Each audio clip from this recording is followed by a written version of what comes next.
tearing down the walls that stand between freedom and tyranny, revealing who is behind the curtain, pushing the buttons and pulling the handles, sharing the truth one fact at a time, broadcasting from behind enemy lines, from the biggest little city in the world. This is The Views Expressed Live.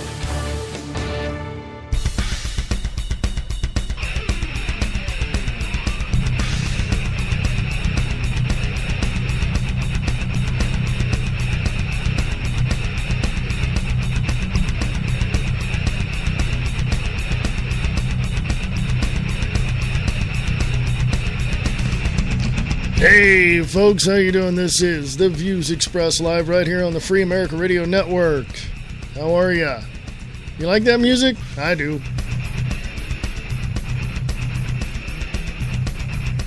There we go, folks. How you doing? This is Reverend Wayne S. Pierce right here. Hey, give a big shout out to the one and only Mr. Brian Lang over at Live Truth Radio right there on WakingUpTheMasses.com. Thank you, Brian. Man, you want to talk about getting guests on his show? Holy mother of pearl. Oh, I wish I could get the guests on. Yeah, that'd be cool. Anyway, we might have a guest by the end of the week. Speaking of which. Anyway, I still got to work out the phone and all that and the lines and tech issues and stuff like that. So I will keep you abreast as to whether or not I will have a guest on by the end of the week. Hey, hello, Chickamauga, Georgia on 1610 AM. We're broadcasting live throughout your area. How are ya? How come every time I ask people to email me and let me know, where they're listening to me from, I never get emails? I'm just curious. Just a little something, Anyway, go to Free America Radio on Facebook. That's what you're going to hear me talk about today. So how y'all doing? Lots of things going on. Go to freeamericaradio.us. That's freeamericaradio.us for more information as well. My God, there's just so much going on. How can it not? It just seems like it's changing like every 5 minutes. So things are changing, speaking of which, for Free America Radio Network. And you might see my happy mug on your streaming internet video. Yes, I might, depending on how things work out, be broadcasting on live stream. You'll see this happy little mug staring back at you through your computer screen. So I'll keep you abreast on how that is going. So I'm looking into that. Lots of things going on today. I want to give another big shout out to Bob Brutus over at WakingUpTheMasses.com. Go check out his show as well. Right after this show today, I do believe, I don't know yet, but I do believe it will be kicking the capstone. Not quite sure. He's told me a few things. So if it's not, then I was wrong. No big deal. No big deal. So anyway. Jump into the Spreaker chat, because that's where I'm at. If you are seeing this on Facebook, just click it. You'll go right to Spreaker, jump into the chat, say hi. That would be great. For all you people over there in the live broadcast section and the chat room over there on WakingUpTheMasses.com, jump on over here to Spreaker and say hi. I know, why couldn't I go over there, eh? Well, I'm not, so there you go. Folks, you can go to freeamericaradio.us, freeamericaradio.us. You can email me at freeamericaradio@usa.com, freeamericaradio@usa.com. If you have any questions, please ask, and I shall return right after this. Want to know what's happening all around us? You do? Great! Come check out The Diana and Wayne's Grab Bag Potpourri Talk Show, Friday nights at 7 p.m. Pacific, 10 p.m. Eastern, right here on Spreaker.com.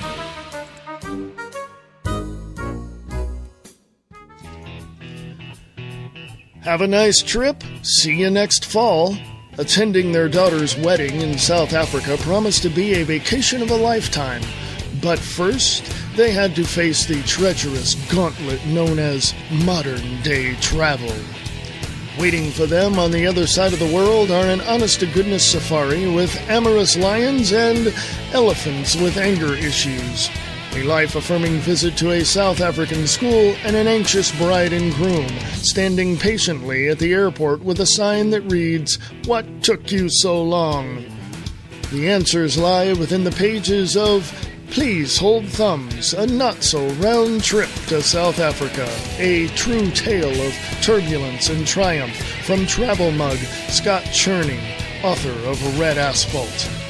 Available at Amazon.com in paperback and on the Kindle. This is Michael Vera with Late Night in the Midlands, and you're listening to the views expressed live with your host, Reverend Wayne Pierce, on the Free America Radio Network. Sharing the truth one fact at a time. This is the Free America Radio Network.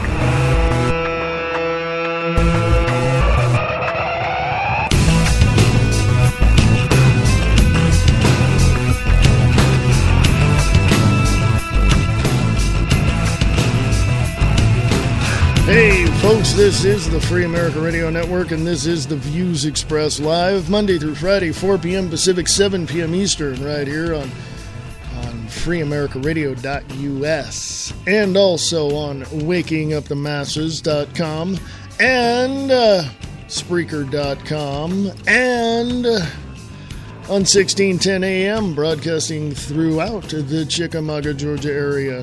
Yes. Hey, got a question for you. I have a question.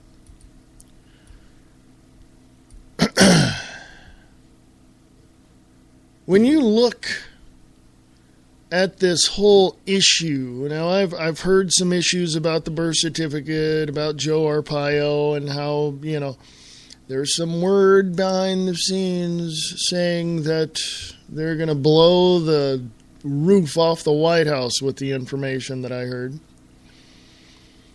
My question to you is, what do you believe? I mean, it boils down to what you see and what you believe, doesn't it? I know because I've got some information that, number one, he's not a citizen. Number two, he is nowhere near what the hype is on this guy. I'm talking about the president. But now, let's jump over here to the vice president. Okay? What do you believe about Joe Biden's son heading up the gas company in the Ukraine? Now, from some information that I had gotten and a post that I got on one of the Facebook posts that I made about this, it seemed that people have this nonchalant attitude of, oh, well, that's just the way it is, or, not everybody's bad, or, whatever.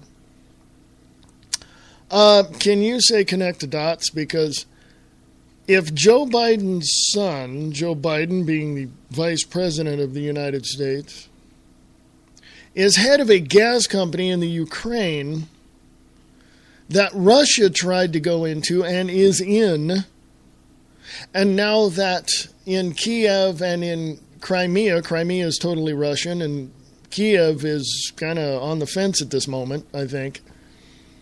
So once that happens, once Joe Biden's son takes the keys to the office,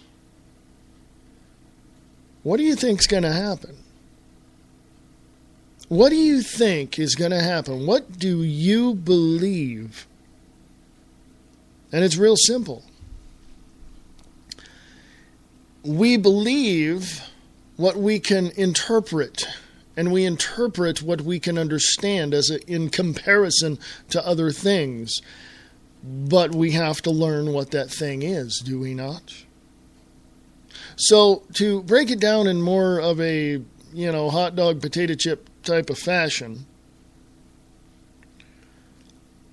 you've got the son of the Vice President of the United States of America, the head of a gas company in a portion of the world where Russia is now just going absolutely ballistic, where the Ukraine has gas and oil lines running through the whole country, supplying Kiev and Crimea, and the vice president's son is now head of an oil company over in the Ukraine? Huh. I know it sounds confusing. I know that some people are going to go, well, a duck is just a duck. Really? Sometimes an idiot is just an idiot. Is that what you're saying? I can never... Well, let me rephrase that. I can look at a person and can tell just after they open their mouth whether or not they know what they're talking about. The information that I have received, and you can probably go to Free America Radio on Facebook and see this for yourself, that, if I can find it here. Oh, there's some stuff from yesterday. Holy crap. But anyway, when you hear of a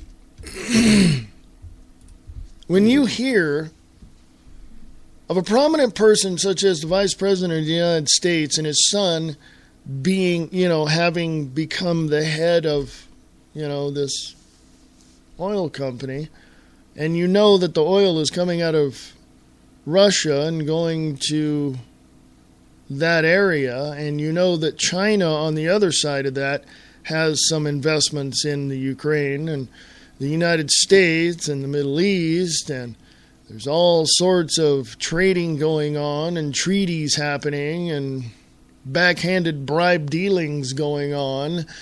Somebody somewhere is going to make a whole hell of a lot of money.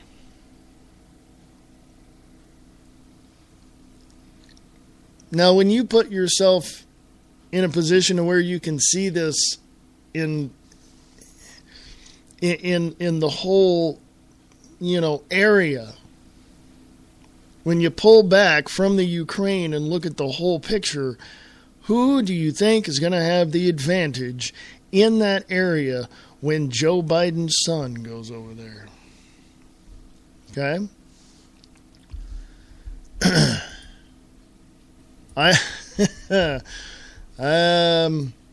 If I sound good, let me know. Jump into the Spreaker chat and say so. If you don't hear like a skipping or anything of that nature, I gotta scroll down on my own personal page. Yeah, here it is. Joe Biden's son appointed director of Ukraine's largest gas company. And I'll put this on the Free America Radio Facebook page. And let me go there and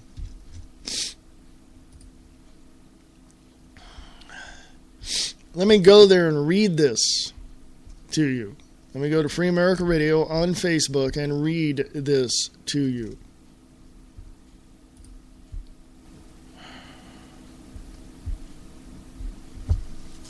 This is from GOVT, short for government, slaves.info.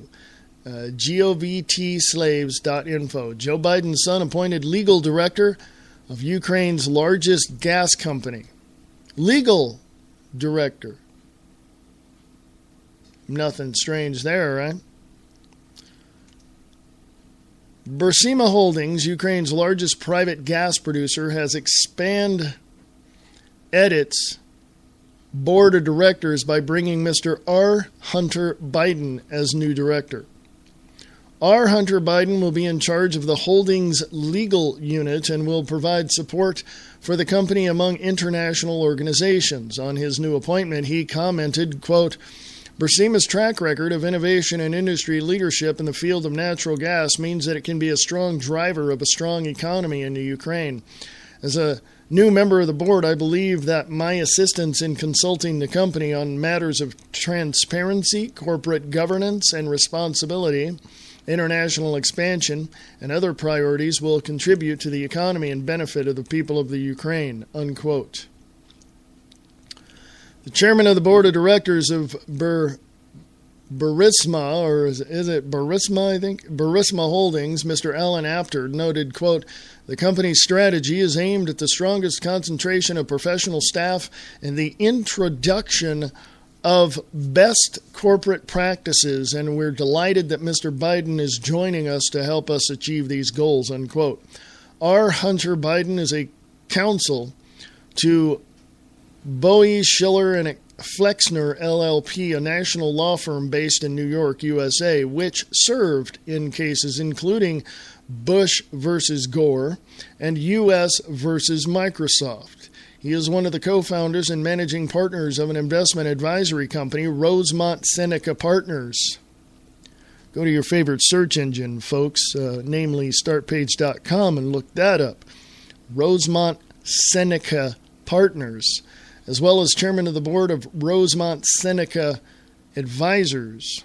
He is an adjunct professor at Georgetown University's master's program in the School of Foreign Service. Mr. Biden has experience in public service and foreign policy. He is a director of U.S. Global Leadership Coalition, the Center of National Policy, and the Chairman's Advisory Board for the National Democratic Institute, having served as a senior vice president of MBNA Bank. Former U.S. President Bill Clinton appointed him an executive director of e-commerce policy coordination under Secretary of Commerce William Daley. Mr. Biden served as honorary co-chair of the 2008 Obama-Biden Inaugural Committee. Mr. Biden is a member of the Bar of the State of Connecticut and the District of Columbia and U.S. Supreme Court and the Court of Federal Claims. He received a bachelor's degree in Georgetown University and a J.D. from Yale Law School. R. Hunter Biden is also a well-known public figure. He is a chairman of the board of the World Food Program USA, together with the world's largest humanitarian organizations, the United Nations World Food Program. In this capacity, he offers assistance to the poor in developing countries, fighting hunger and poverty, and helping to provide food and education to 300 million malnourished children around the world. And it goes into the company background and all of that. And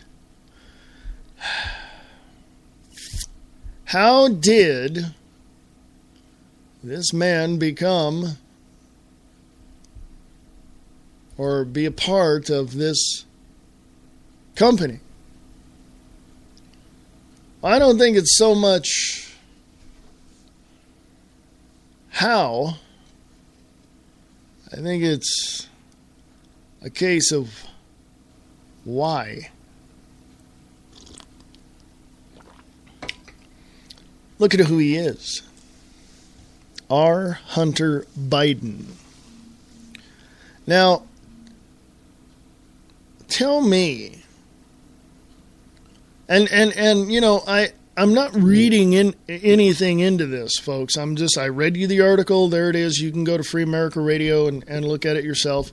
I'm not reading into this anything that isn't already on the surface, connecting the dots with what's already there. I'm not doing that, okay? What I'm doing is I'm questioning why someone in the capacity and the experience that R. Hunter Biden has, why is he put in charge?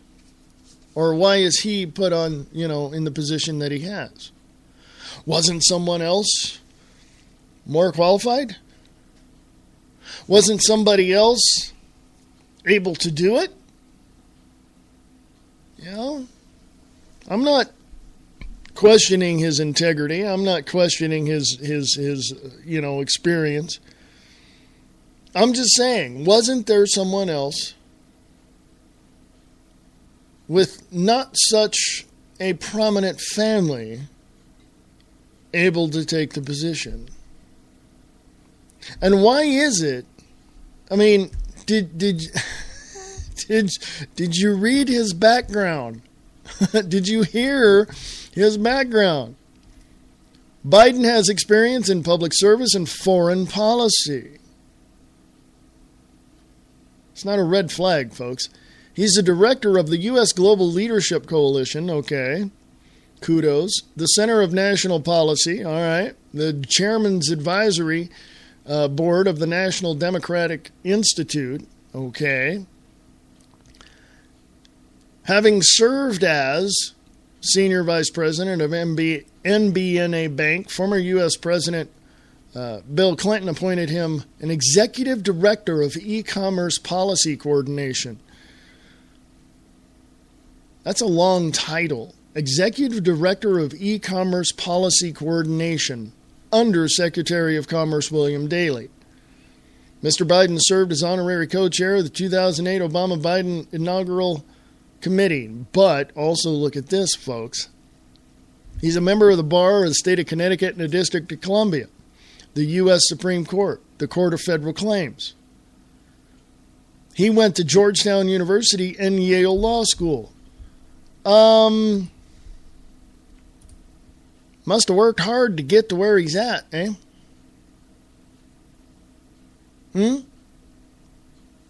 Must have worked really hard to get there. Oh, I'm sure he did, and I don't take that away from him. But isn't it convenient? Just a coincidence that he happens to be the son of the Vice President of the United States of America. Huh. I'm not saying there's anything there. It's kind of, I don't know.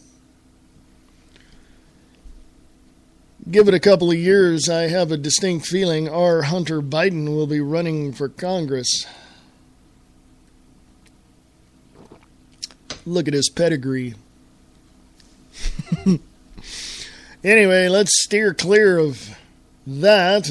I'll direct your attention to another article. How are you, folks? Hey, let me give you a heads up. If you are interested, if you are so inclined to do so, go to freeamericaradio.us, scroll on down, and donate to the Free America Radio Network, because we're going to the next level and you can be a part of that.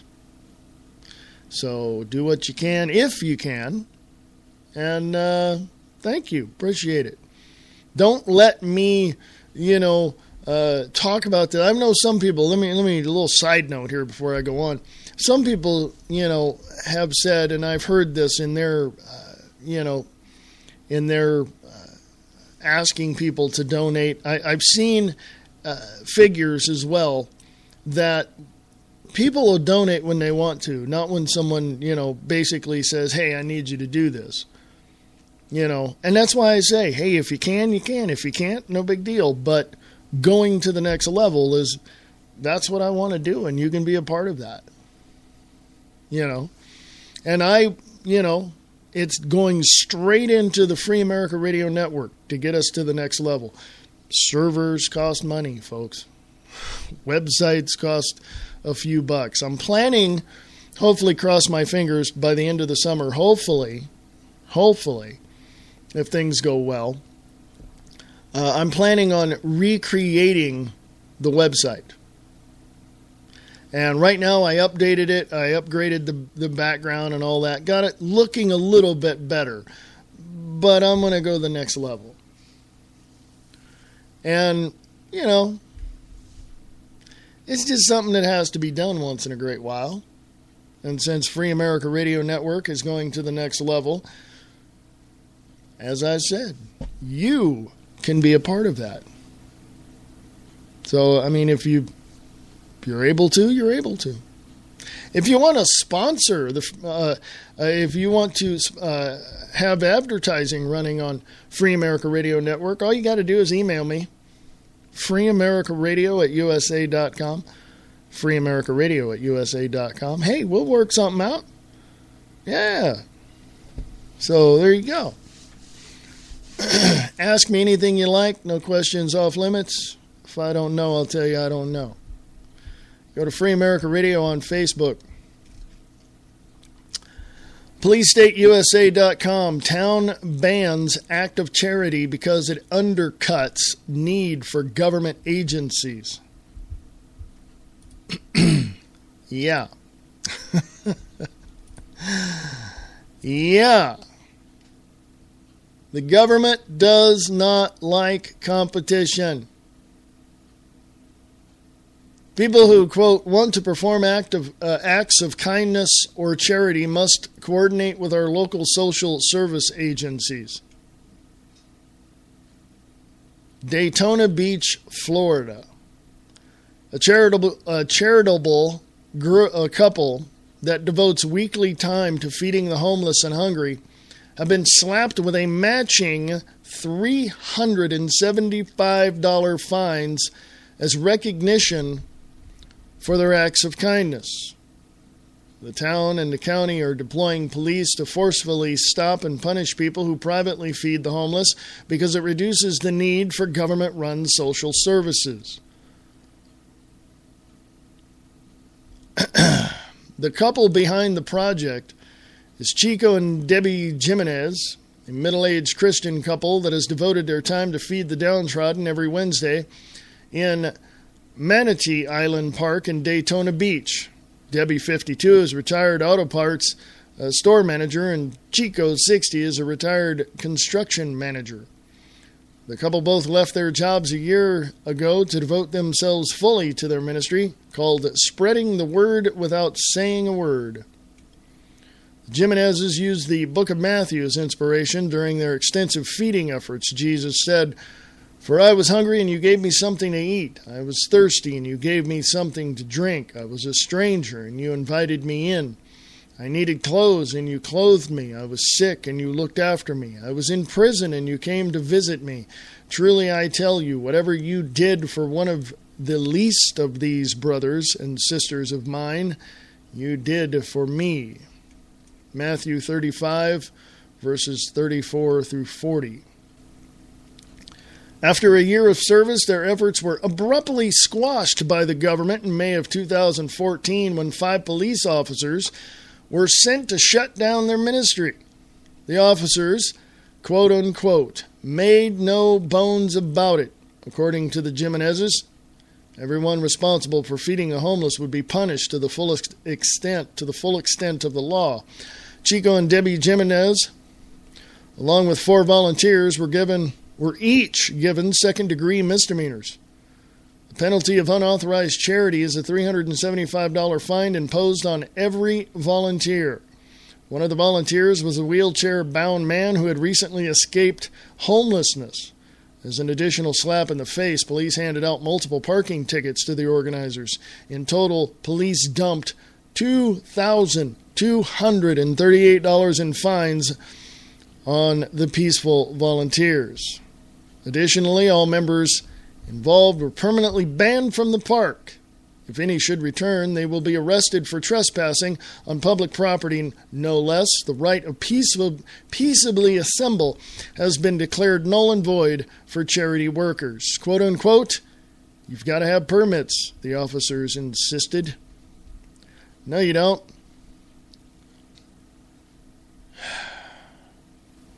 Come back from the break, we'll talk about this. This just really, really pisses me off. I don't know what else to say, folks. Email me, freeamericaradio@usa.com, freeamericaradio@usa.com. Go to the website, freeamericaradio.us, and I'll be back right after this. What we see is not always the truth. Lies, deceit, cover-ups. This is the world we live in. It is not reality. It is distorted reality. Distorted Reality with Nick Tucker. Distorted Reality with Nick Tucker on Facebook and distortedreality.podbean.com. Waking up the masses. Truth, knowledge, and wisdom for your consumption. Waking up the masses. News and views concerning the New World Order. Waking up the masses. Join Bob Brutus as he pulls back the curtain on the esoteric agenda which has been in play for a millennia. Waking up the masses. WakingUpTheMasses.com. The President of the United States turns the country into a dictatorship. And what happens after he does? Find out in the book Dictator-in-Chief by Brian Keller. Available at Amazon.com or CreateSpace.com. Eastland Sci-Fi Radio Theater is looking for you. Are you a voice actor looking to hone your abilities? Are you a writer looking for actors? Then Eastland Sci-Fi Radio Theater is for you. If you are a voice actor or a writer of sci-fi themed radio plays, send your information to Eastland Radio Films at USA.com. For more information, go to eastlandradiofilms.wix.com/eastlandfilms for more information. If you are a voice actor, send your audition clips to Eastland Radio Films at USA.com.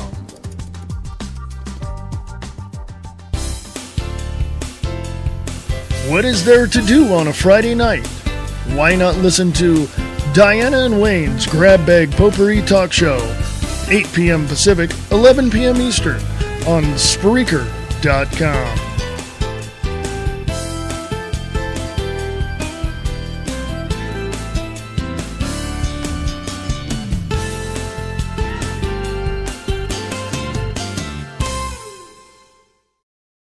What is reality? The foundation of reality is based on many concepts. Each person perceives reality differently. In the book, The Grid by Marie D. Jones and Larry Flaxman, they explore the hidden infrastructure of reality.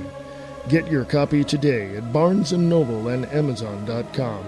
The Grid by Marie D. Jones and Larry Flaxman.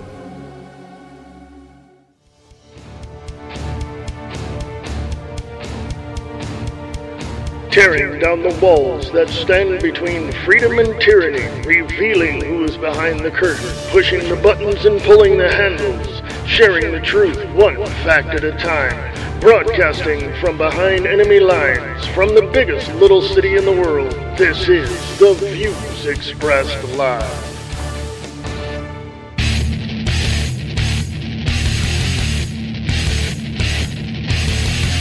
Hey, folks, welcome back.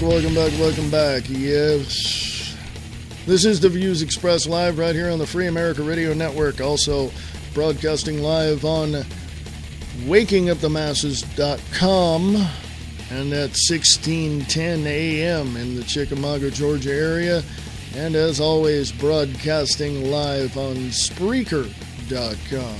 Go to freeamericaradio.us for any information that you would like, or if you want to donate to the Free America Radio Network, you can do so. I got a store there. I got a bunch of stuff. I updated the whole site, so check it out, freeamericaradio.us. And go on over to wakingupthemasses.com and say thank you to Bob Brutus for bringing the Views Expressed Live over to the Waking Up the Masses Radio Network. Thank you there, Mr. Bob Brutus. Now, this article at policestateusa.com. Town bans acts of charity because it undercuts need for government assistance. Or agencies, excuse me. So basically,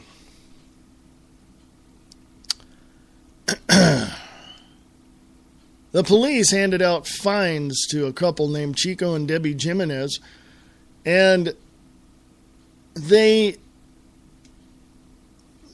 dumbfounded, really, I would imagine, because I would be.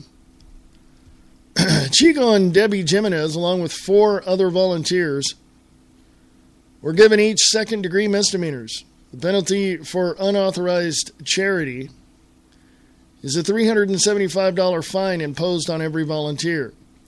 One of the volunteers was a wheelchair-bound man who had recently escaped homelessness. As an additional slap in the face, police handed out multiple parking tickets to the organizers. In total, police dumped $2,238 in fines on the peaceful volunteers. Additionally, all members involved were permanently banned from the park. Oh, get this, folks. If any should return, they will be arrested for trespassing. It's a public park. And it says there, on public property, no less. The right to peaceably assemble has been declared null and void. And folks, this is in Daytona Beach, Florida. The police officer says you got to have permits. Quote, the worst thing is there are people we have grown to love. They've become like family to us, and now we're not allowed to go down and do that anymore. It's just heartbreaking. I have cried and cried and cried, unquote, said Debbie Jimenez. Apologists.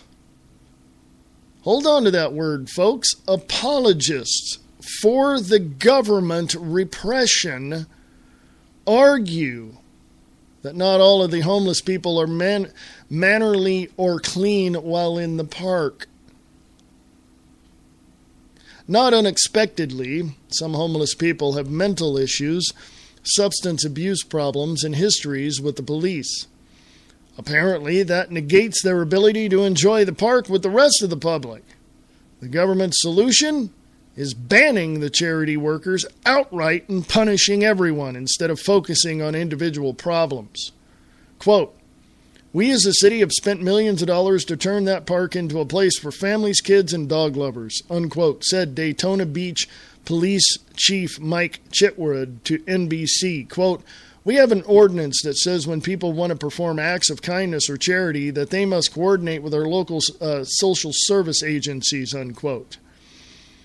The Daytona Beach News Journal reports that the city and the county have broader plans to eventually centralize all homeless services under one authority. Let me read that again, folks. Wrap your mind around that piece of logic, will you? The Daytona Beach News Journal reports that the city and the county has broader plans to eventually centralize all homeless services under one authority. The recent increase in police crackdowns have geared to, quote, discourage Good Samaritans from steering homeless people away from the agencies set up to provide the same services, unquote. Let me break in here and just say this. There's more to this. As a matter of fact, let me just look here and see how much more there is. Oh, not much more. So let me say this. The government and the agencies do not like competition, period, end of sentence. With a charity like this spending their own money to help out homelessness and the homeless people, guess what? The government saves money. You understand? The government doesn't have outgoing money for the homelessness, or the homeless people, or the transients. God knows their county is probably spending gobs of millions of dollars taking care of them in hospitals. But to feed them, oh no, you have to come here. You have to do this. We have to spend these taxpayer dollars on you instead of, oh, don't go to that charity where you get it for nothing and they're putting money out and saving us money. No, that's not logical at all. Folks, that's like somebody walking up to you and asking, and inviting you out to dinner and paying for your dinner. You didn't spend a dime. You just saved $20. You understand this? Daytona Beach, Florida. Hey, everybody in the Florida area, in the Daytona Beach, Florida area, how about doing this, folks? How about packing up your trucks, your cars with all types of foods that you can gather and go down to the park there in Daytona Beach and have hundreds and hundreds and hundreds and hundreds and hundreds of people feeding the homeless. And if the city comes in and says you can't do this, you ask them, where in the Constitution does it say I cannot do this? You are peaceably assembling, which is your First Amendment right. Just so happens you're feeding people coming along looking for food. And it sure beats the hell out of jumping into a dumpster behind a building somewhere and looking for food, doesn't it? And it's saving probably thousands of dollars from the city coffers to help these homeless people, isn't it? Listen up, people in Daytona Beach, Florida. You politicians that think, oh, our people here, our citizens here pay good dollars. We need these services to help. We don't want charities to save us any money.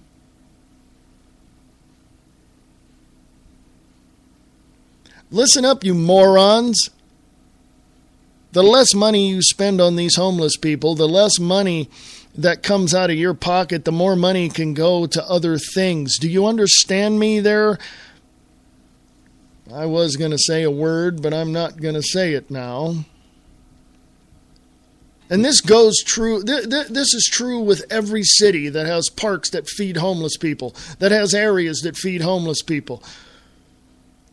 Where do you think these people are going to go? What, you want your offices, your organizations, government funded to be filled with people in waiting rooms waiting to get in line to get their little cards to get food? No. See, the government wants to spend money. That's all they care about. Why? Because they want to take money from you to feed these people. Well, guess what? Cut the middleman out, citizens of Daytona Beach, Florida. Go out, buy the food yourself, and hundreds of you go to that park over there that they're talking about in this article, Manatee Park, and go feed some homeless people. Doesn't have to be 2 people, 3 people, or volunteers. It could be hundreds. I want to see photographs. I want to see video. I want to see 200, 300, 400 people, citizens in that park feeding homeless people. And if the city has anything to say about it, you hold up the Constitution and say, right there, peaceably assembling. And we are helping other people out, and we are helping the city save some money. Now, if you can't understand that, Mr. Politician, you need to get out of politics and go back into private practice, you idiot. To me, 1 + 1 = 2.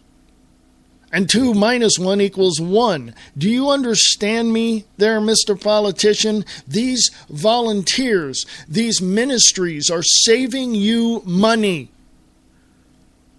But you probably don't really give a crap, do you?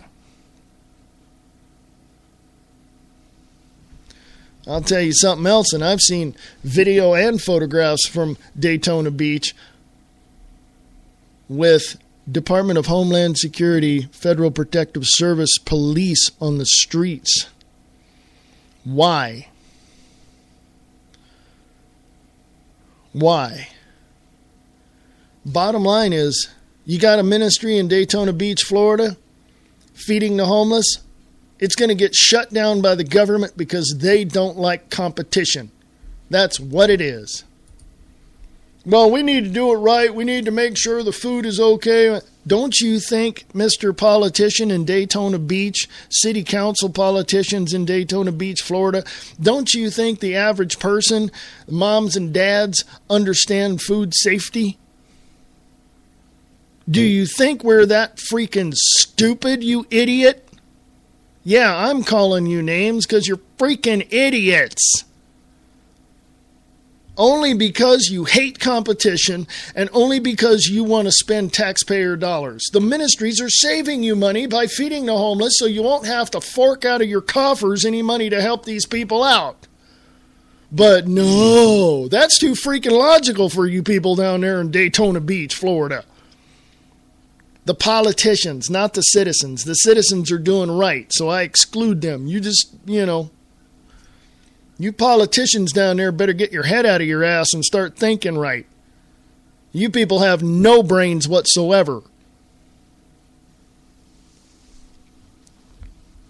Yeah, I said it. What are you going to do? Huh? Email me, freeamericaradio@usa.com. freeamericaradio@usa.com. You got questions? I may have an answer. Ask me anything you like. No question is off limits. If I don't know, I'll tell you I don't know. Let me continue on here. I'm almost done with this article here. In other words, the government doesn't want private citizens providing charitable services to needy people because it lowers the number of people who might apply for taxpayer-funded government welfare.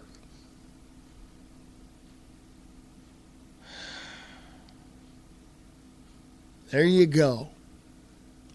Right there. Hey, citizens, charities, churches in Daytona Beach, Florida. I know you got anywhere between 100 and 500 people in your congregation. And I know there's multiple churches all over the place. Get together, talk it out, go down there this summer in that Manatee Park there, and you take 400 to 500 people down there and you feed all those homeless people. And if the police or the city council or anybody from the government comes along and tells you you can't do it, you point at the Constitution and say, we're peaceably assembling and we're feeding these people in the process. You got a problem with that? We're saving you money. Well, I don't want to put words in your mouth, but you can do it probably a lot less aggressive than I can. Sadly, this repressive controls on charity workers are becoming commonplace in cities across the country. I told you that before. Police State USA recently covered a story about a group of church volunteers who were threatened by the police for feeding homeless people biscuits and coffee in Raleigh, North Carolina. Similarly, a Christian ministry was forced to stop helping the homeless in Birmingham, Alabama. It is unfortunate that government agencies prefer dependency over individuals and charities stepping up to solve social problems. So long as people tolerate it and do not push back, the stranglehold will only tighten. Let me say that again, people. So long as people tolerate it and do not push back, the stranglehold will only tighten. Quote, "We both have made a lot of good friends." This is Debbie and Chico Jimenez saying this. They wrote on their Facebook page, quote, "We both have made a lot of good friends in the park and are devastated that we are banned from Manatee Park forever. I am heartbroken, but it isn't over until God says it's over," unquote. Yeah! See, what pisses me off more is not so much the method by which this is, happening. This is happening all over the country.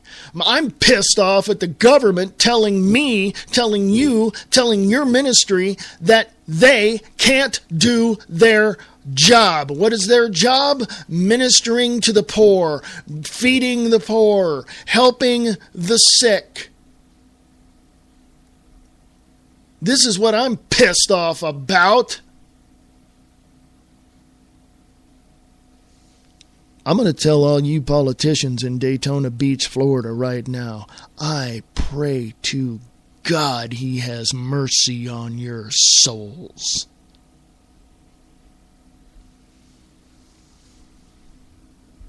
In spite of being harassed and punished, the charity workers should take comfort. As Jesus told his followers, "Blessed are those who are persecuted for righteousness' sake, for theirs is the kingdom of heaven." Matthew 5:10. There's a video in this article, by the way, from May 7th.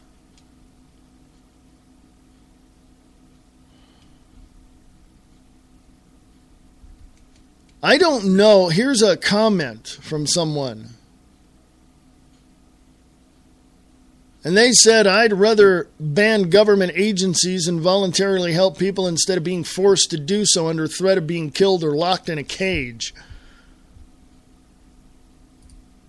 Go check out that article, folks.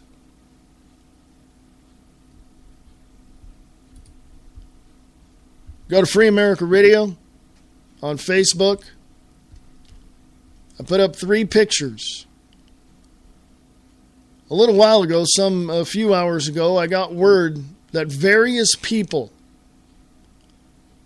I should say in this particular case that I'm thinking about, someone contacted me and told me that there was feds parked outside of their home. Okay? Looking right into their, I think it was their home or their business. They were across the street. They sent me a picture. They were across the street. And I said this, I'm getting word that various people are being stalked by the feds. Some have been followed and monitored by the feds on the word of someone else. My suggestion is that you act as normal as you do and just do what you do. In the meantime, take as many pictures or videos as you can and expose them. If you see any of these vehicles in your neighborhood, do not fear. Take as many pictures as you can and make sure you get as much information as possible.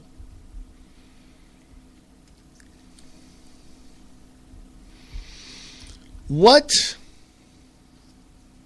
has caused us to be so focused that we are now monitored by the feds? What has caused us to be so focused? I think it's our desire to have liberty and freedom and security in this country. What do you think?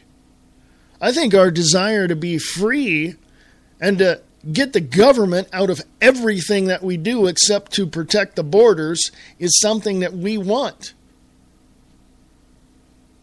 But see, the government doesn't like that because the government says, "Oh, well, hey, wait a minute.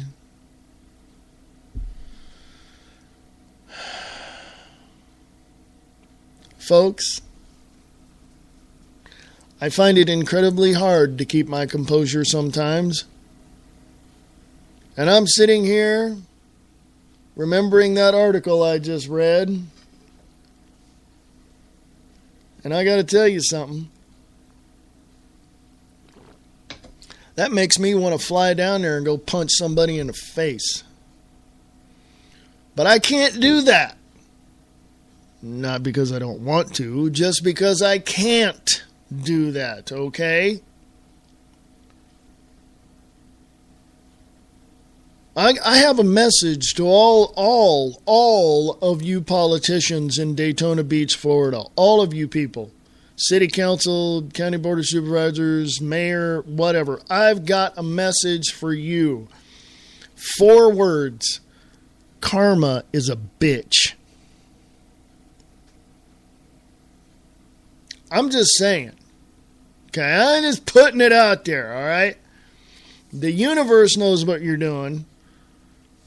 The powers that be in the universe know what you're doing. The energies know what you're doing. And those homeless people know what you're doing. And I'll guarantee you they're going to get around, and that word of mouth is going to go all around. And you people in the political positions that you have are going to be out of work the next election cycle. I'm just saying. I'm just putting it out there for you to take a look at. I was talking yesterday about the rules and regulations that are in the cities. I think it was yesterday or day before, on of all the regulations concerning distribution through charities and ministries. In other words, if it's saving the city and the county some money, why does the city and county want you to stop? You know? We can't guarantee the safety of the food. Well, don't you think that people are smart enough to figure that one out? Obviously, the city and the county and the governance of your state doesn't figure that you have a brain in your head that you can figure this stuff out. They just think, well, you know, we have services for that. What they're doing, folks, is they're shutting down all churches. I've heard, I haven't verified this yet. I don't have any clarification on this yet. But I've heard,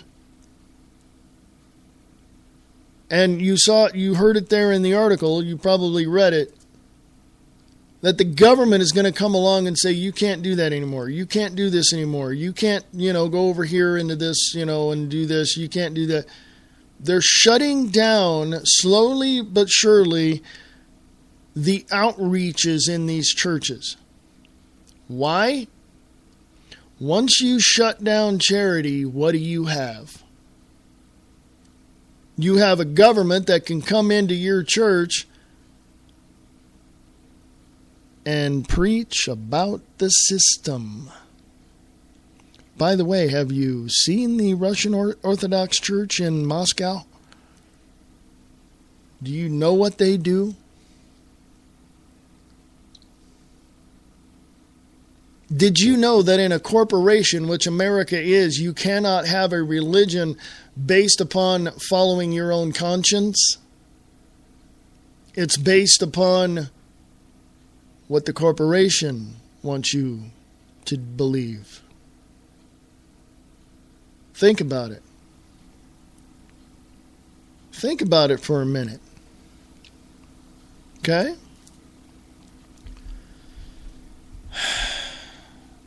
I don't know, folks. I mean, it's one of those things where you look at this, you examine all of this, and when you think you have it all figured out, that you can, be able to do what you need to do, the rules change. What the hell was that all about? Remember? It's like, well, well, anyway, the point is that the rules change. They change the rules. They play the game as they go along. They make up the rules as they go along. Okay? They make up the rules as they go along. I mean, why not? They're the ones in control, eh? They're the ones poking you, telling you where to go, what to do, when to do it, why to do it, how to do it. Right? What not to do. Right? Go look at all your city ordinances. There's your homework for the weekend.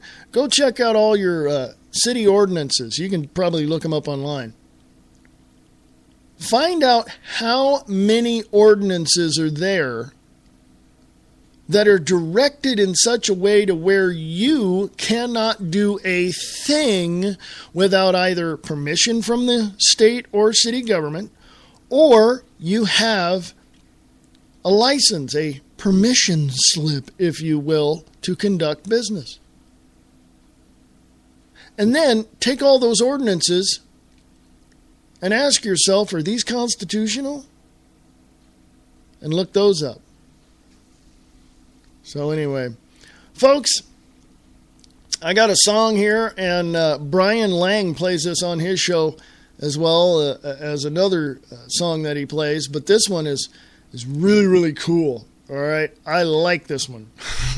And so is the other song that he plays. But Brian Lang plays this on Live Truth Radio. So, Mr. Bob Brutus, yeah, if you want to take a 3 minute and 47 second break, you can. If not, hey, listen to this song. It's awesome. And I'll be, You can email me at freeamericaradio@usa.com or go to the website at freeamericaradio.us. Check this out. This is Jeremy Dodge with I Am American. I pledge allegiance to the flag of the United States of America and to the republic for which it stands, one nation, under God, indivisible, with liberty and justice for all.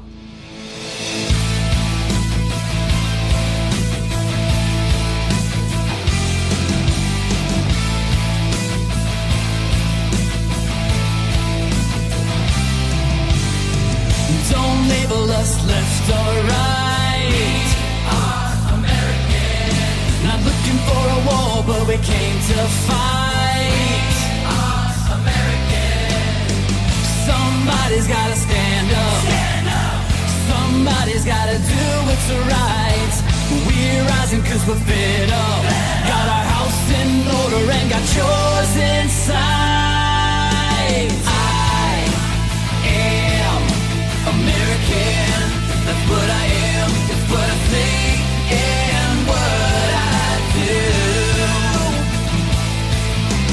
I am American, that's what I am, and I bleed red, white, and blue.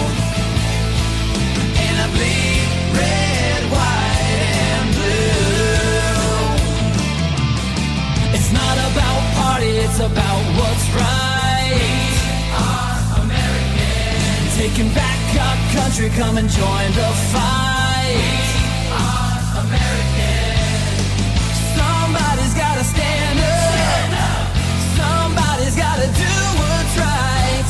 We're rising 'cause we're fed up. Got our house in order and got yours in sight. I am American, that's what I am, it's what I think and what I do. I am American, that's what I am, and I bleed red, white, and blue. And I bleed red, white, and blue.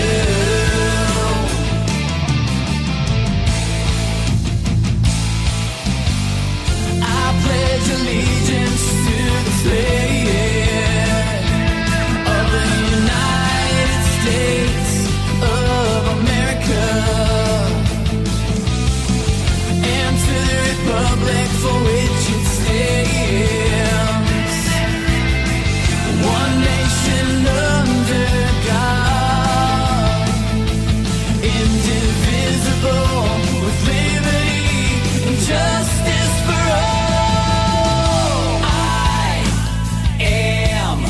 American, that's what I am, it's what I think and what I do. I am American, that's what I am, and I bleed red, white, and blue.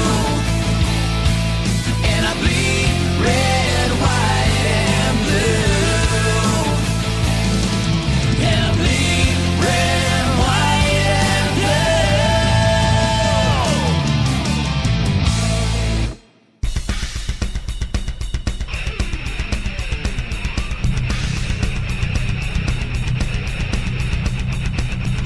Hey folks, yes, how you doing? This is the Views Expressed live right here on the Free America Radio Network. Broadcasting live on Spreaker.com, freeamericaradio.us, and wakingupthemasses.com. We're also broadcasting live on 1610 AM in the Chickamauga, Georgia area. How y'all doing out there, Georgia? Boy, you guys are getting it right. You folks out there in Georgia got some balls on you. Sorry, women. But you guys, you got some strength there too, mama. Georgia peaches. You know, I got friends and relatives in, actually I got relatives in South Carolina and Georgia and all that area. So, yeah. So, how y'all doing out there? Your governor just signed a bill that said everybody gets a gun. I know it's probably a lot more detailed than that, but everybody, it's basically open carry. So I applaud you. Awesome. You guys are standing up for the Second Amendment, man. I love it. It's great. And give me some details, because that's what I've read. The governor just signed everybody, here's a gun, Hey, Switzerland did it. Why not? Everybody's got a weapon there. Why not? Hey, I'm going to play something for the politicians in your area. I mean, in not your area. Your politicians are cool, Georgia. The Florida politicians in Daytona Beach and Florida all around, and also in Washington, D.C. I just want to play this. I just created this earlier today, so listen up. You want answers? I think I'm entitled. You want answers? I want the truth! You can't handle the truth! You are pukes. You are the lowest form of life on Earth. You are not even human fucking beings. You are nothing but unorganized, grabastic pieces of amphibian shit. I am wondering, why are you here? There you go, Mr. Politician. Let me define something for you all.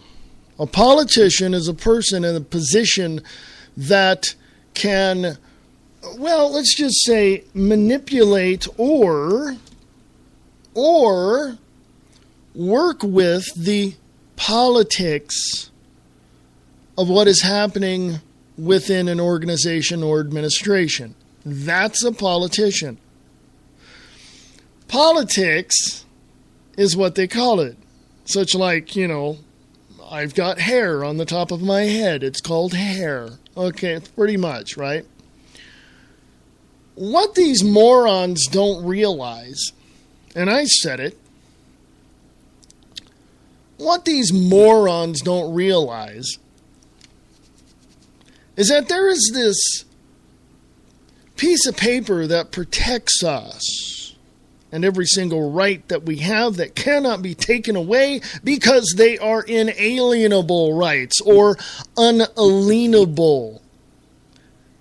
Go to dictionary.com and check out that word. Unalienable. You know how you're going to lean against the house if you don't pay a bill? Unalienable. Okay? Some people say inalienable rights. I say unalienable, unalienable, whatever. Go look that up. So listen up, Mr. Politician in Florida and Washington, D.C. You ain't got the balls to stand up to the Constitution of the United States of America prior to 1871. After 1871, it became a corporation, the United States Incorporated. Go look it up. All the paperwork is in Puerto Rico. Why do you think we have such a wonderful relationship with Puerto Rico? Go look it up. Also, additional papers have been filed in Delaware for incorporation of the United States. Why do you think when you look at your driver's license, go ahead, look at it, pull it out if you have it nearby, and look at your name. Why do you think it's in capital letters?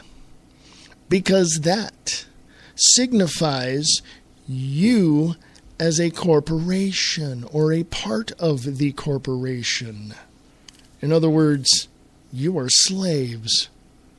Oh, but they don't want you to know that. So they kind of manipulate the situation politically to give you something at the end of your days where you are no longer working, called Social Security. They never had that prior to 1933 or 1935. Did they? No. Your great-grandma, your great-granddad, they had to put nickels in a jar, dollars in a jar to save up to do things that they needed to do. And it was probably once a year, if that. My grandfather on my father's side made $440 in 1 year as a farmer, a rancher. That's why my heart goes out to these ranchers in Bunkerville, Nevada, and in Blanding, Utah. and all over the place where there's ranching. This is why I'm an American. Because I don't put up with anybody else's BS. Especially a tyrannical government that is running roughshod over our rights.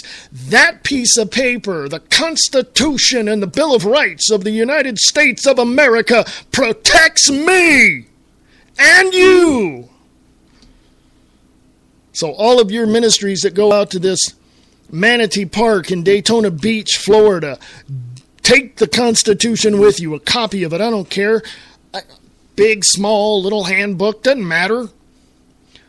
I want to see pictures and videos of hundreds of people out there feeding the homeless. They need to eat too. And it's better that you feed them than having them go dumpster diving somewhere behind a local business.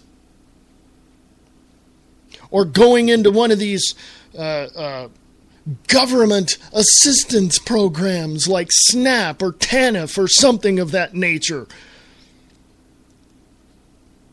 Chances are they're going to get turned down because they don't have a home and they don't have an address. Some of them do. They go to the homeless shelter. They're there. City works with them. That's okay. Okay, fine. High five for you folks. But some of those places are overwhelmed. We went to San Francisco earlier this year. We were going into the Muni, the subway. And guess what? Walking down the steps to go into the Muni, to the Muni station, we saw two homeless people. One person was on one side of the wall, laying down, against the wall. The other one was laying down with his feet in the way as we're walking down. All I did was step over him. Why? No, I know. Why don't? No, he was asleep. Okay, folks?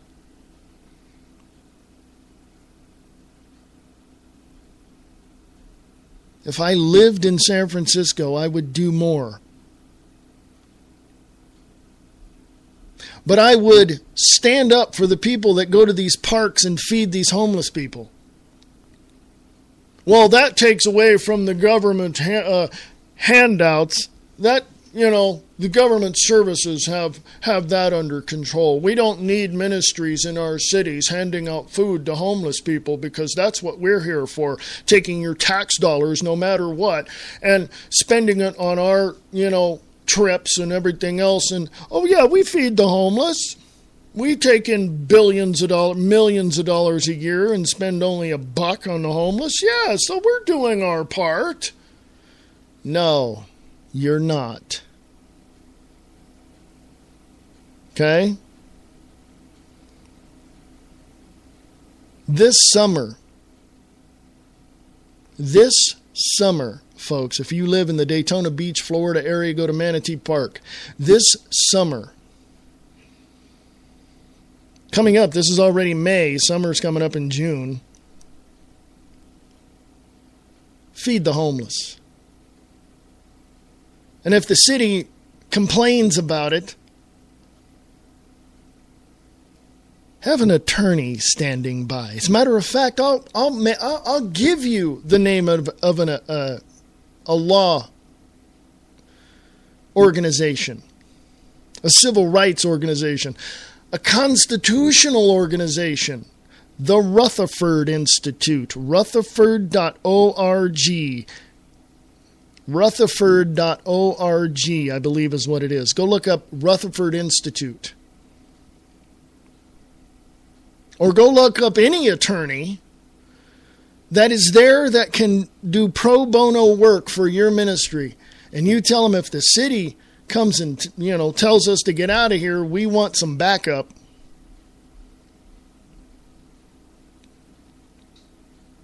By the way, folks, let me bottom line this for you. When the city comes along or the county comes along and tells your ministry that you cannot feed the homeless, they are in violation of the First Amendment of the Bill of Rights. And don't tell me that their ordinances supersede our Constitution. Okay? Yeah. Do I sound bitter? A little.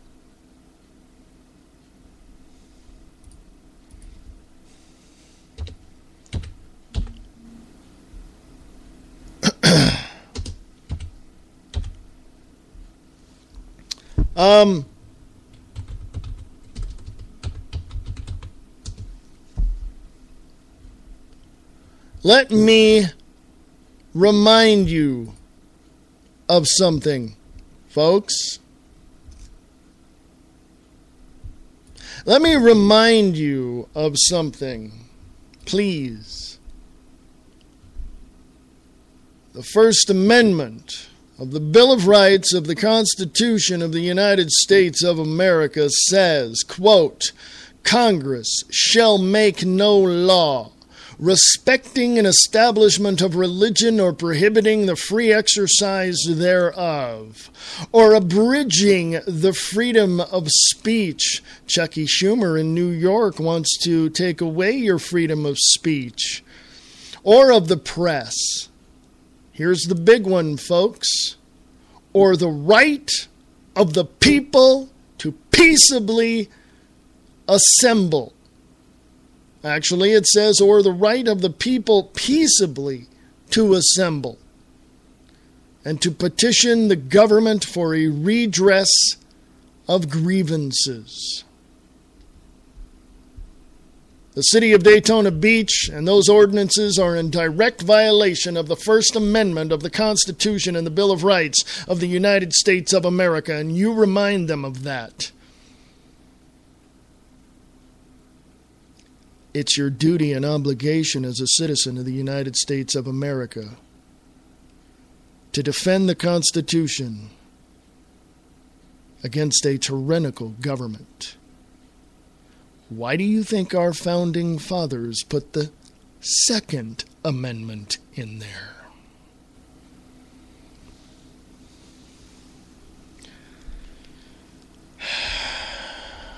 Shall I calm down now?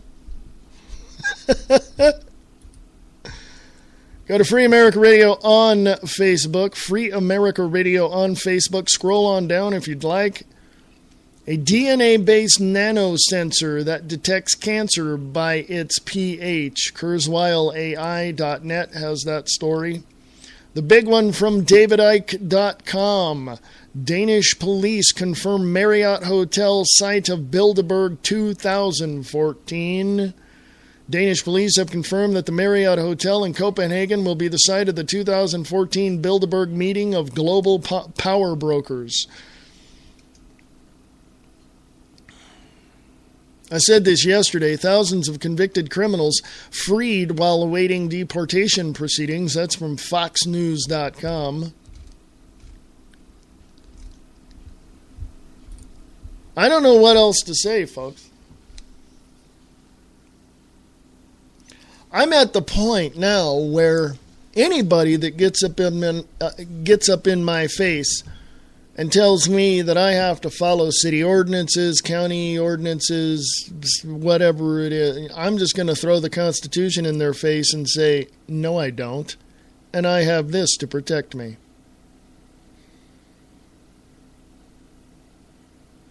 Now, I know that I may get the little silver bracelets on my hands and behind my back, but you stand up for what you believe in, folks. You stand up for what you know is right. You stand up for what you know is moral.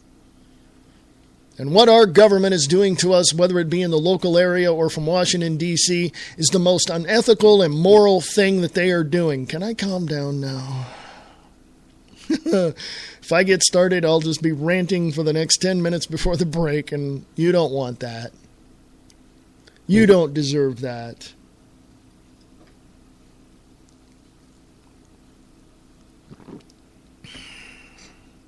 Let's put it this way, folks. Over 75% of the American people know exactly what's going on, probably more than that. The military and law enforcement in this country know exactly what's happening and coming out of Washington, D.C. 400 and some odd, 420, 430, 430 sheriffs around the country have stood up and said, we are not going to enforce unconstitutional laws coming out of Washington, D.C. They are the ones I will back. People like Douglas Gillespie in Clark County, no, he needs to be thrown out. If you don't know about that, folks, the sheriff of Clark County, Sheriff Douglas Gillespie, was called by Pete Santilli and said he wants an investigation of why the BLM is out there with backhoes and a dump truck. Well, Gillespie did nothing. You saw the video, I'm sure. Go to Guerrilla Media Network. It's probably on there. Go to YouTube and look under Guerrilla Media Network, Pete Santilli Show.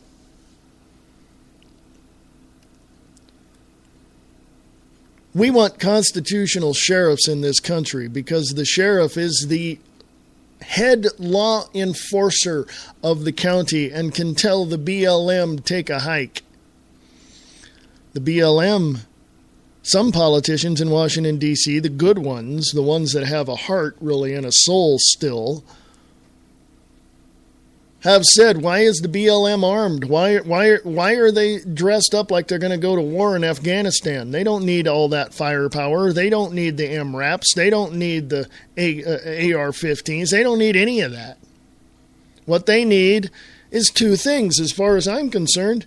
They need that little stick with the little thing on the end that picks up garbage. That's what they need, and they need a sidearm just in case they see snakes. That's it. That's all they need. That's all they need.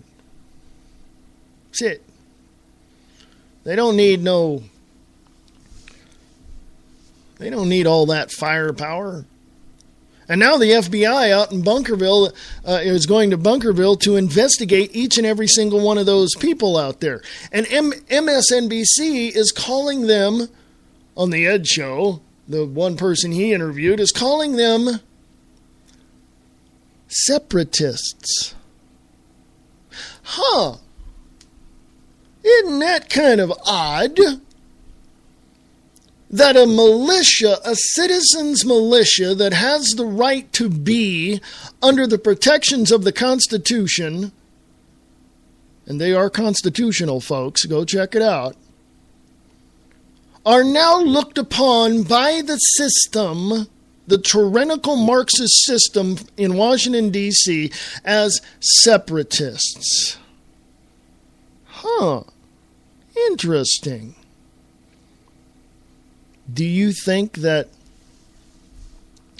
the people in 1773, 74, and 75 who were against the taxation that they were having at that time by King George were considered to be separatists?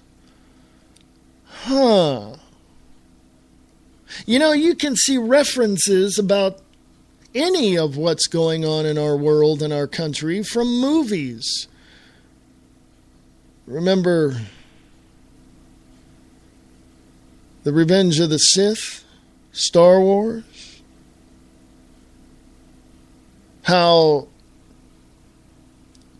Emperor Palpatine was saying they need to suppress the separatists?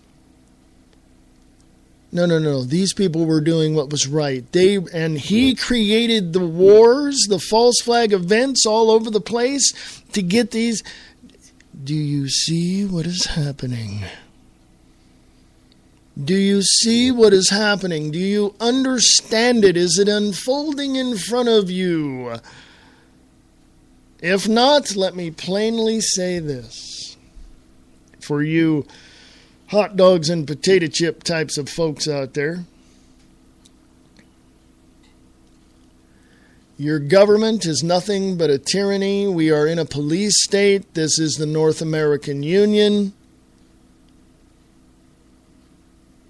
And we have become enemies of the federal government. You can hear it in their propaganda on state-run media. You can hear it in their, you can see it in their writings from all major universities that liberals go to get indoctrinated with fascist ideals. So I don't want to hear anyone tell me I'm wrong, unless you can take the information I have and prove yourself right. And if I'm a separatist, if I am considered a patriot and a constitutionalist, and considered a separatist on top of that, then I gladly accept it. Because this government is going down. It's going to go down in flames. It's going to go down because we the people will rise above the tyranny as we have done before. And we will put a stop to anything that comes our way. Now, that is what I proclaim. But in actuality and reality, is this one world government going to happen? Yes. And we have to be prepared for it. Okay? We have to be prepared for it.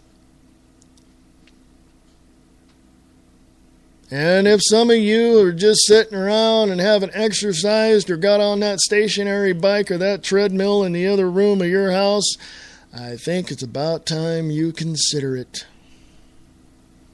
Matter of fact, don't consider it, just do it. Because you're going to need all your stamina and strength. You're going to have to come out of your house like a warrior, not a wimp. You're going to have to stand up to the Goliath. And we all know what happened in that story, do we not? Little teenage boy named David had a little slingshot, threw 3 stones, 2 missed, and then the last one hit the mark. And Goliath fell. Now, what makes me think that we can pull down all of the strongholds of the enemy? Let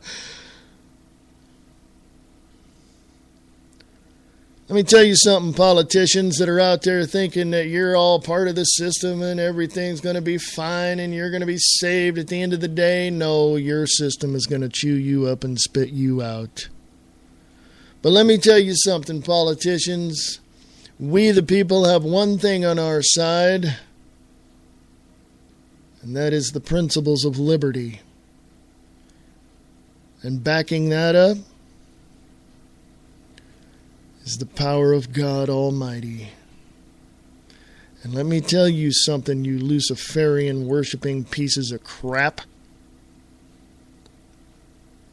You step up to the plate against God, He's going to strike you out, and you're going to go home. Got it?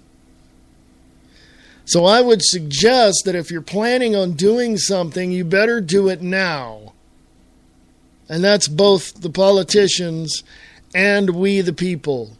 Because we all have to prepare ourselves. We all have to get everything together that we need. If you have not got it already, I'm saying. You need to do what you have to do, folks. Seriously. You have to take care of number one. A lot of people think, well, really? Really? You would rather sit around and just wait for the horror of it all? Wait to see your neighborhood get burned down? Wait to see the militarized law enforcement come in your neighborhood and rip things apart? Huh? Want to wait for that? Huh. Where are your priorities? And what do you believe? You got to check it out yourself, folks. Email me, freeamericaradio@usa.com, freeamericaradio@usa.com. The website is freeamericaradio.us, and I shall return right after this. This is Reverend Wayne S. Pierce from the Free America Radio Network. Prepare yourself for the unexpected. Have an emergency food supply available when you need it. You never know when the next power outage or natural disaster will happen. Are you prepared when it does? Go to Free America Radio Network website and click on the Store tab and get your emergency food supply now. Go to freeamericaradio.us. A natural disaster could happen at any time. Be prepared. Go to freeamericaradio.us and click on the Store tab to get your emergency food supply today. That's freeamericaradio.us and click on the Store tab and prepare in case something happens.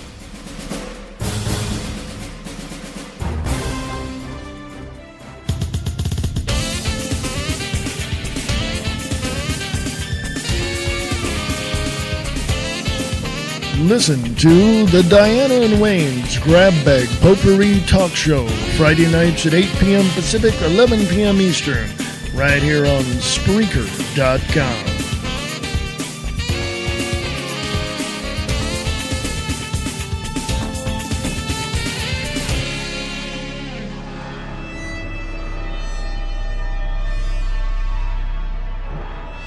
What's that moving in the shadows?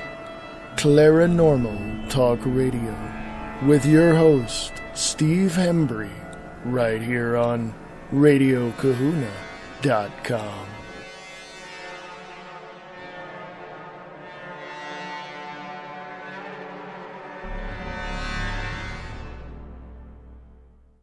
Sharing the truth one fact at a time. This is the Free America Radio Network.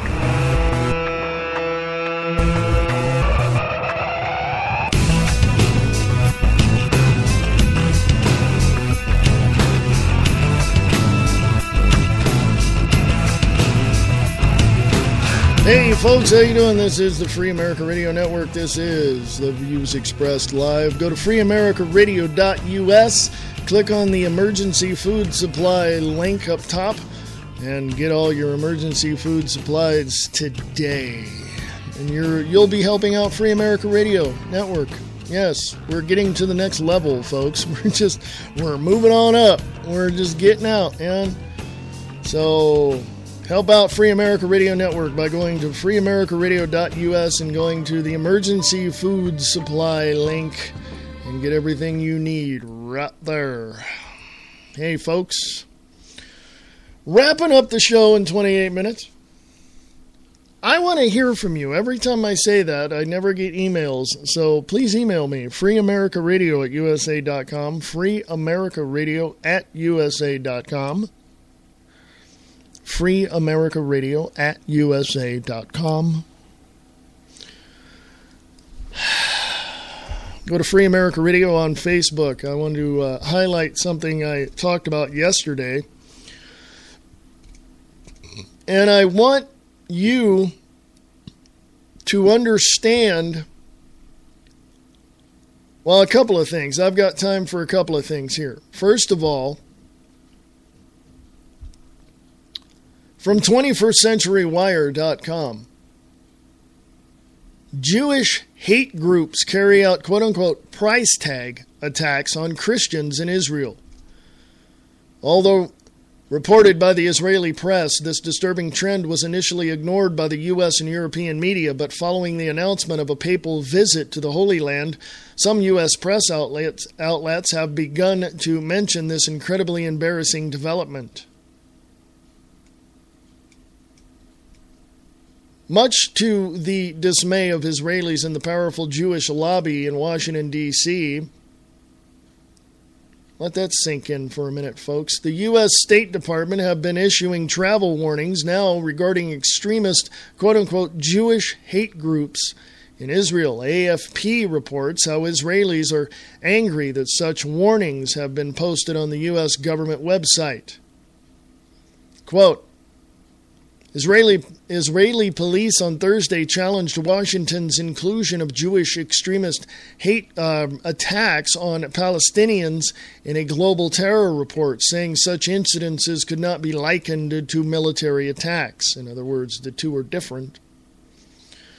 Continuing, for the first time, the State Department's 2013 Country Reports on Terrorism, published Wednesday, included a reference to a growing wave of racist anti-Palestinian vandalism, euphemistically known as price tag attacks. Attacks by extremist Israeli settlers against Palestinians. The U.S. reported that the UN Office of the Coordinator of Humanitarian Affairs reported 399 attacks by extremist Israeli settlers that resulted in Palestinian injuries or property damage. Violent extremists, including Israeli settlers, vandalized 5 mosques and 3 churches in Jerusalem and the West Bank, defining price tag attacks as property, crimes, and violent acts by extremist Jewish individuals and groups in retaliation for activity they deemed to be anti-settlement, unquote. The report said that over the year, the phenomenon had spread into Israel from the occupied West Bank. Attacks on Palestinian residents, property, and places of worship in the West Bank continued and were largely unprosecuted, unquote, the report said, citing UN and NGO data. Folks, what can I say? Okay? What can I say?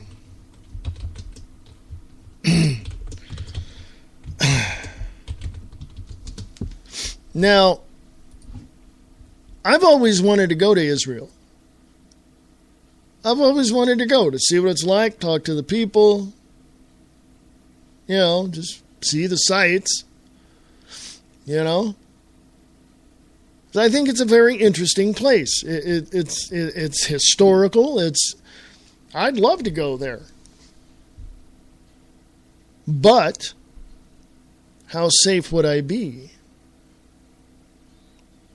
And even so, folks, if I went there, here's a scenario for you. If you went there, let me put you in this position as well. If you and I went there as tourists, people just seeing the sights, seeing what's going on, and then all of a sudden we hear bombs going off and people screaming and running, would we help the people?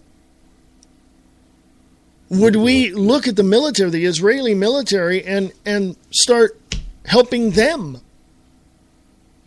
I would, of course, respect the military's, you know, the Israeli military, and if they said get back here, go to this shelter, whatever, of course, you know, they're military, they're in charge, man. But would we help the people? Another question is, if that type of scenario happened here in America, would you help the people?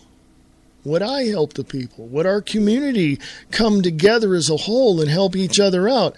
You better believe it. You know? I'd love to go to Israel. I really would, because it is a very historic place.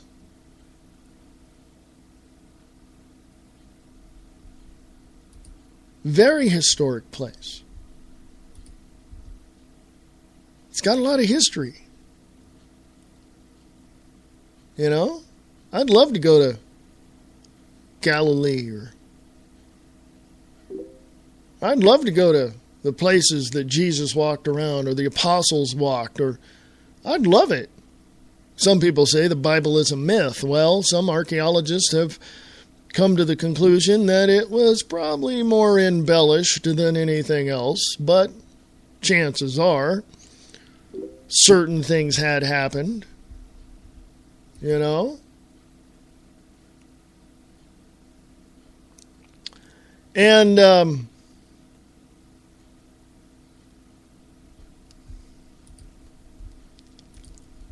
I'd love to go. But what's happening over there is an atrocity.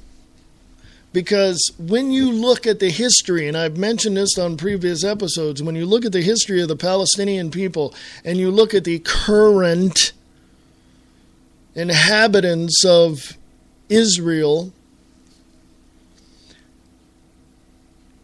a scholar theologist, I can't remember his name right offhand, but you can look this up, said that the Palestinian people are more Jewish than the current people in Israel. And I think to myself, wait a minute. But let me give you this little piece of reality check. The Israeli government, from 1947, when it was recognized as a country, as a state, was set up by the Rothschilds and the New World Order minions of that time. It's all a ruse, folks. Because when you look at the resources of that area, what do you see in Israel? What do you see in the land surrounding that? The same thing you see over in Egypt, right across the way, a couple of 100 miles. What is that specifically? There's oil there. There's other resources. There's minerals. Did you know that there are mines over there? Did you know that? In that area? Mines, like salt mines and that kind of thing. Did you know that? Did you know that that area is... Well, let's just say shipping makes a lot of money over there. But see, you have pirates, and then you have, the enemy trying to take your ship, and blah, blah, blah. You got all that going on. But shipping makes billions of dollars a year over there, folks. The oil fields are down around, they're all over the place, but remember Kuwait, 1991?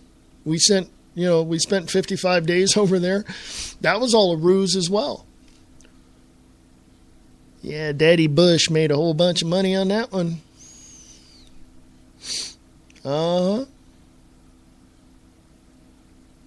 Folks, follow the money. Follow the players. Connect the dots. You'll find out that everything that you've been taught is a bunch of bull. Then what does it matter? I had somebody ask me that once. I think it was Diana asked me that. Well, what does it matter? Well, it matters because we all have to survive. Hello? Ultimately. We all have to take care of ourselves. We all have to work. We all have to, take care of our families. I mean, that's what matters, right? Why does it matter? Why does all this matter? Because we have to survive in this world somehow. And I would venture a guess to say by any means necessary.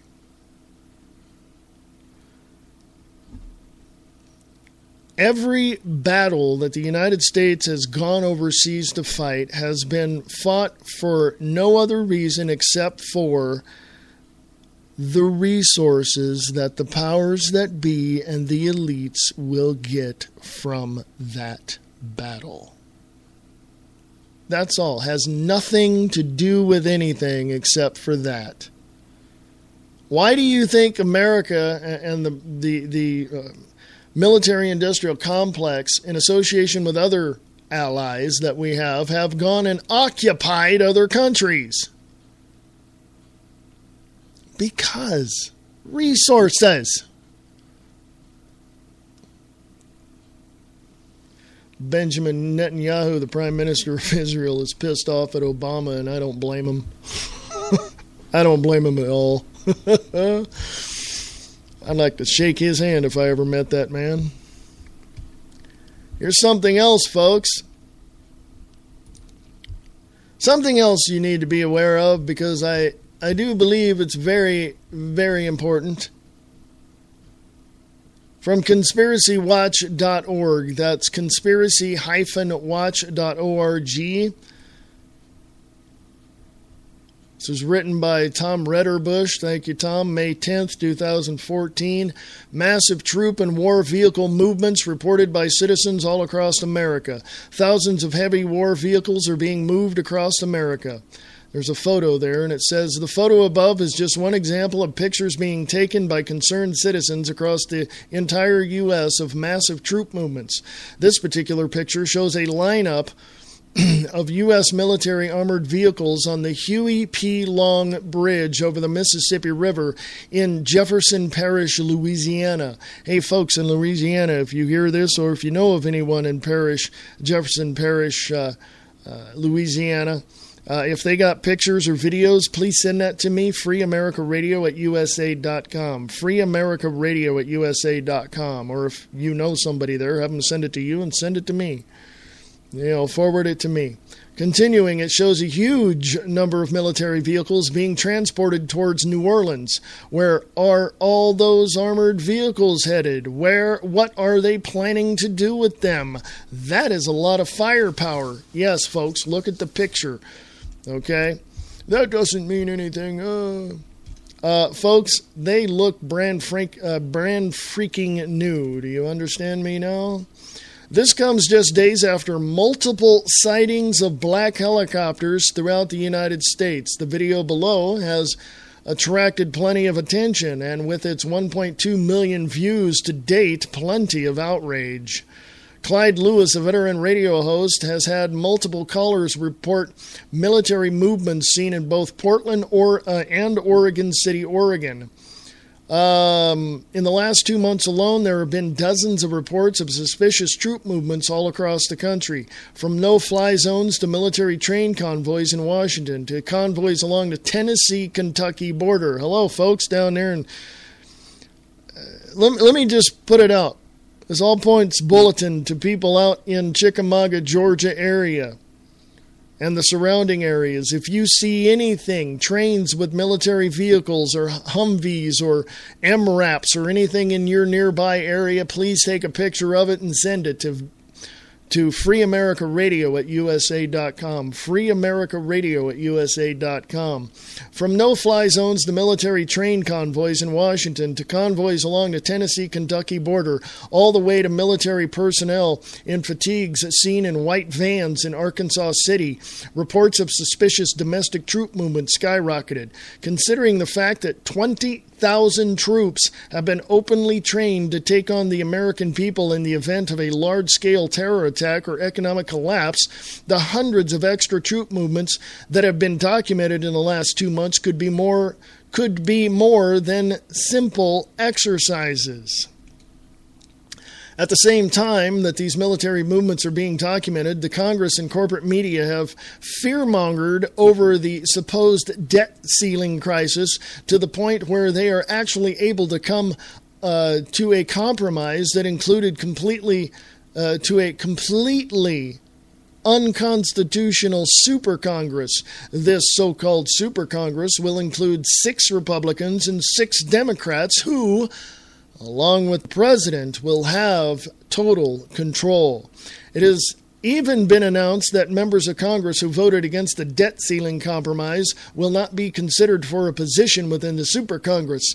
As the public sits idly by, wondering if they can still count on their Social Security checks in the foreseeable future, troop movements, both American and foreign, have considerably ramped up, possibly in anticipation of large-scale public outcry over the massive power grab now being called the Council of 13.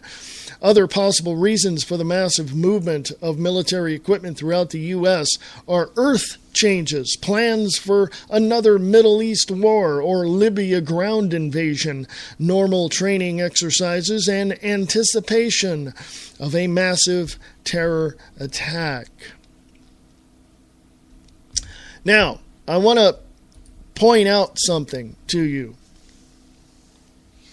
The other day, I had a friend of mine emailed me. I'm not going to tell you who it is, but a friend of mine emailed me from California, or messaged me from California, saying that as he was out and about in the city, he saw a train with a bunch of military vehicles, both desert colored and the green camouflage color, going north. Now, this is in Stockton, California. The only base that I know north of Stockton is in Sacramento, or near Sacramento, at Travis Air Force Base. And the only other bases I know north of that are in Oregon and Washington. I even asked if they looked brand new. He said, yes, they were brand new. Folks, the article said 20,000 troops exercising for some sort of emergency in the United States. Did you know that the UN has contracted troops from all over the world and have now planted them in the U.S.? A couple of months ago, I remember reading an article, just a little blurb, where Chinese military were in Hawaii for disaster relief training. Oh, were they? Was it that? Have they left? Can someone confirm all that? A year before last, in the summer, I read an article where there is Israeli troops, Pakistani troops,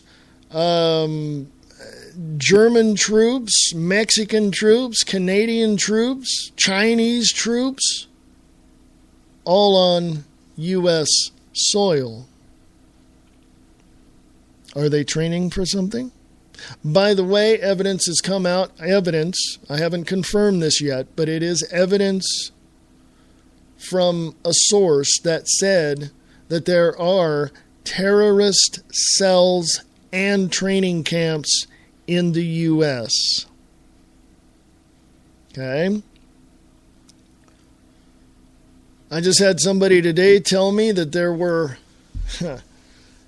Secret Service across the street from their place of business looking at them.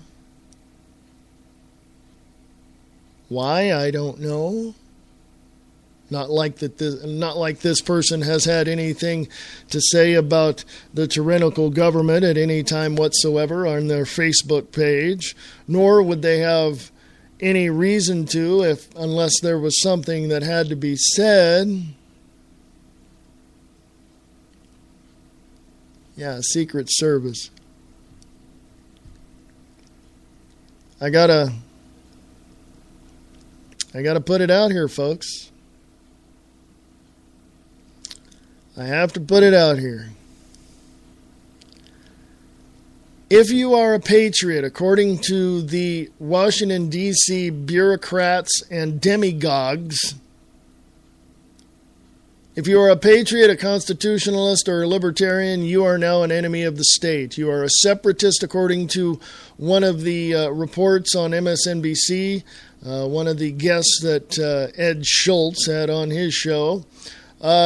We are now domestic terrorists, folks, according to the MIAC report, according to some of the documents, or most of the documents coming out of Washington, D.C., and the military-industrial complex. We are on the brink of a massive civil war. This massive civil war is going to make the Civil War of 1861 to 1865 look like a freaking birthday party in a park.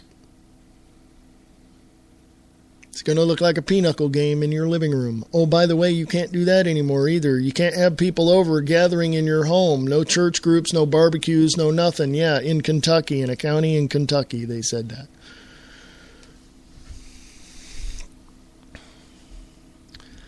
Folks, have you had enough? Not only I'm going to ask you two questions. What do you believe? I said that at the beginning of the program. But also, have you had enough? Because as far as I am concerned, folks, I have had enough. I have had it up to, over. I'm at the limit, folks. I am at the limit. Okay? You need to understand who's behind all this. And since the Bilderberg Group is meeting in Denmark, I should say Copenhagen, for the 2014 Bilderberg meeting, chances are, folks, after that meeting, there might be some really bad things happening. I don't know. I can't confirm that. I'm not causing any fear whatsoever. I'm just speculating, guessing. But with everything that has gone on prior to them meeting, I would say that by the time the midterm elections roll around or shortly thereafter, we will be in a state of martial law and the Constitution and Bill of Rights will be suspended. Oh, by the way, there's people in Congress pushing through legislation that would give Barack Obama a third term. Folks, we cannot allow this to happen. We cannot allow this to happen. Okay? This president not only makes Jimmy Carter look like a freaking saint, but makes President Ulysses S. Grant look like a freaking choir boy. Okay? We cannot allow this to happen. And if you want to sit there and just and grab your beer and watch your stupid ESPN, you go right ahead and do that. And when they come knocking down your door and separating your family and taking you off to a FEMA camp, don't come crying to me. You better stand up now. You better get your backbone straightened out. You better understand and get it in your mind that when you stand up and you start doing what you have to do to protect your family, there is a risk. Oh, I'm pretty sure that the War of Independence in 1776 and the Civil War, people knew the risks, but they went anyway. So we need to think about that, folks. I'm not saying anything that isn't true. I can back up everything I say, and if I overlook something, I overlook something. Doesn't necessarily mean I'm wrong. It just means I overlook something. I want to hear from each and every one of my listeners out there. Inundate my email box.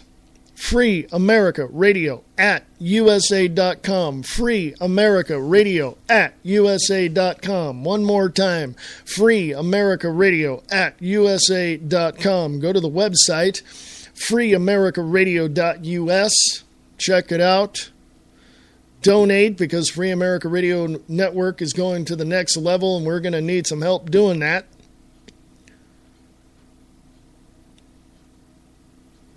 And I thank you and I appreciate your help. But remember one thing, folks. Our founding fathers and the people that went out on those fields and bled for our freedom did it for a reason.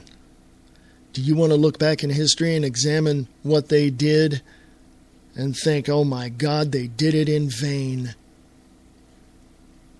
Do you want to look back on them and say, whatever? I mean, you need to make up your mind right now, folks. Either you're with the government, the tyrannical Marxist fascist dictator, or you're with we the people.